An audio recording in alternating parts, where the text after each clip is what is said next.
Welcome to the very first edition of Ghoul Talk Legends, Pen Pal Edition. And this is where me and my dear friend David will be swapping ghost tales from each of our countries. Me being the believer, will be telling David stories about here in Canada and some that even our team have witnessed ourselves. And David, the skeptic, will be sharing some of the most historic and captivating stories from England and surrounding areas. So, me being the believer and David being the skeptic, this is one thing we have in common, that we absolutely love to share ghost stories and see who can scare each other the quickest.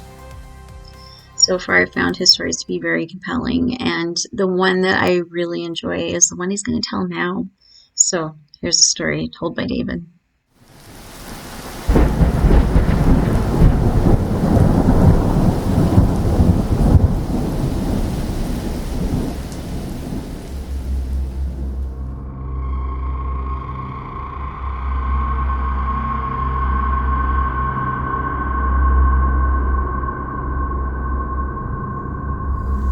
December 18th, 1812. Benjamin Robbins, a notable wealthy farmer from Dunsley Bank, Staunton, in the South Staffordshire county of England, made his way home through the bitterly cold night.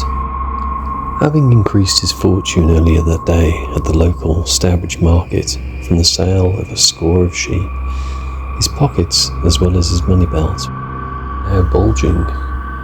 As Mr. Robbins made his way across Whittington Common, an unpleasant and nagging concern that he was being followed ate away at him. Could it be that Mr. Robbins' suspicions were merely the product of being alone in the dark countryside, whilst holding a substantial amount of money on his person? It's written that en route to his destination, he had stopped at a nearby alehouse, the Nag's Head. The landlord at that time attested, when questioned later, that on that day, a shorter, stockier man, adorned in fawn-skin waistcoat, riding boots and tricorn hat, had been paying very particular attention to Mr. Robbins and his movements.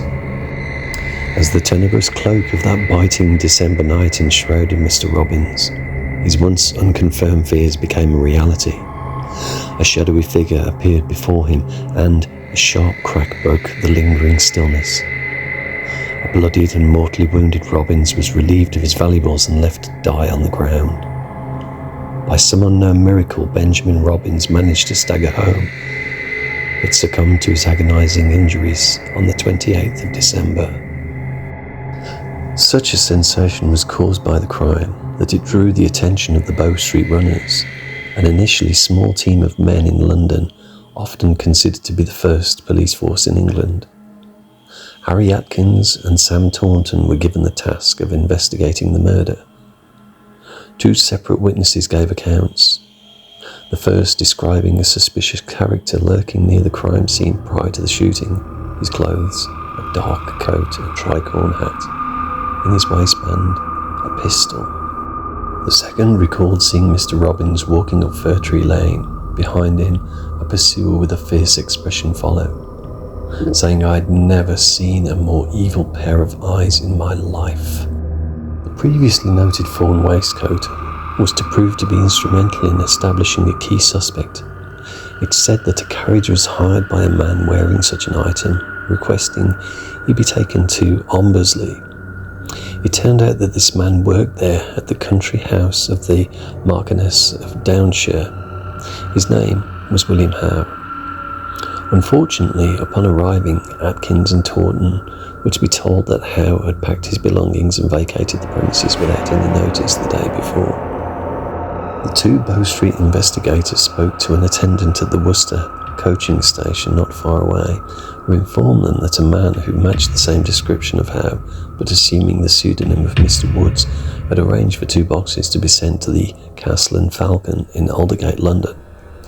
The detectives headed back to the capital to follow this lead, and upon arrival they were able to apprehend the enigmatic Mr. Wood in possession of the boxes.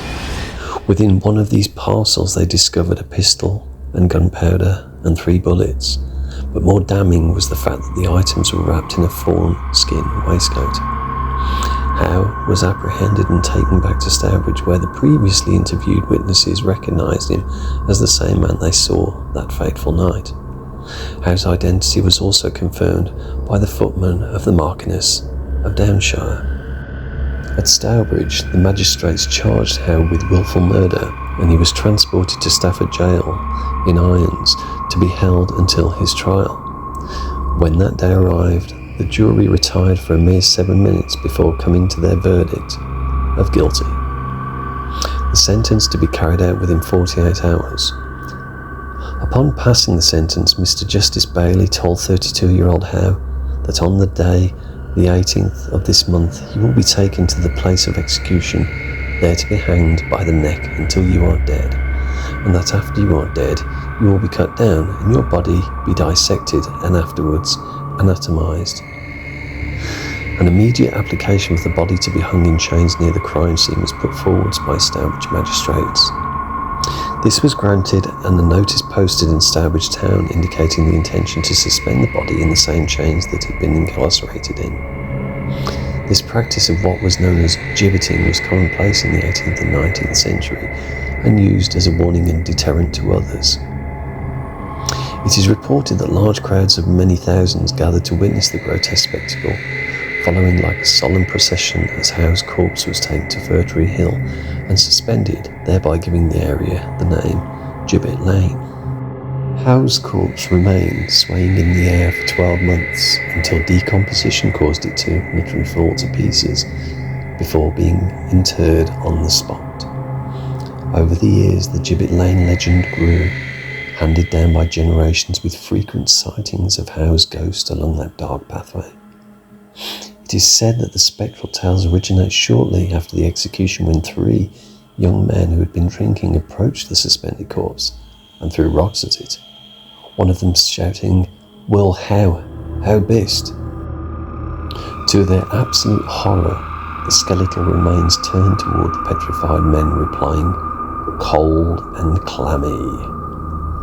Though reports of his appearance have been rare within the last 80 years, seemingly the last but possibly most notable sighting was back in 1940. A lone woman walking down Gibbit Lane became aware of a phantom-like figure following her. Within the misty tree-lined surroundings he appeared.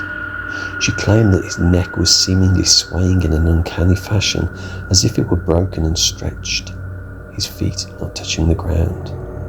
To her relief, the apparition disappeared as soon as she passed the spot where Howe's body had been gibbeted.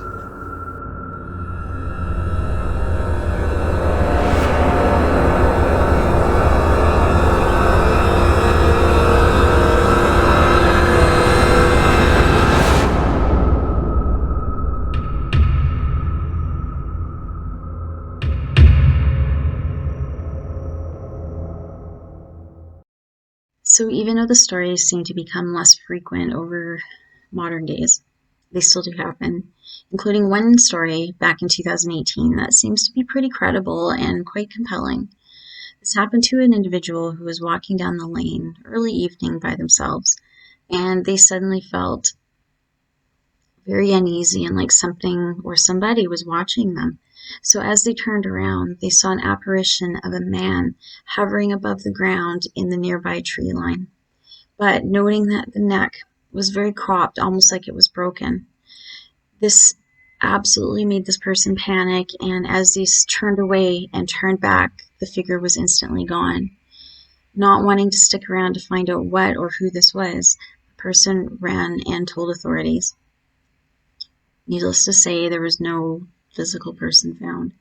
But similar stories are of that nature. Quite often that the person feels very uncomfortable. It's usually an individual, often early evening, sometimes late afternoon. But it's always of a man seemingly to have a broken or a very distorted neck in the tree line.